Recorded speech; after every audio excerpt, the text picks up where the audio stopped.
Hi y'all, I'm Pastor Kate, and like Nancy, I have been thinking and reflecting on the question, why and what does Jesus mean by one cannot live by bread alone? And of course, I feel a very strong connection with this passage and what Jesus is saying about our connection with God. We need God so much. We cannot think about just earthly things. We cannot think about just bread alone to feed our bodies. We have to think about our spiritual food as well. One cannot live by bread alone. Can you imagine how boring life would be if we just ate? Now, don't get me wrong. I love good bread. But if we just ate, if we didn't think about how multifaceted and deep our needs are as human beings, if we just ate to feed our bodies, how enjoyable would life be? No.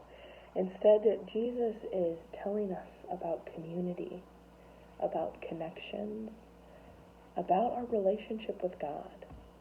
Jesus is talking about living into the need to feed your mind, your body, and your spirit. Your body, of course, being that food, that physical rest that you can get.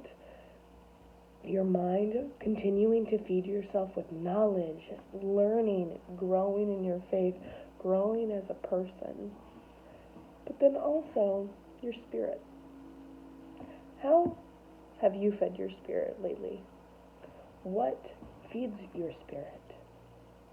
I think about how Jesus talks about community and how friends and family and those connections feed my spirit.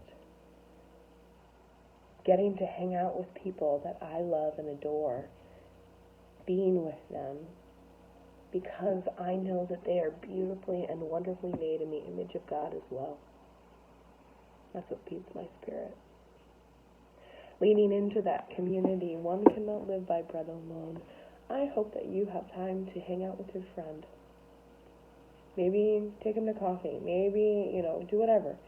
But I hope you have time for that today. And if not today, tomorrow. Make sure you take time to feed your mind, body, and spirit.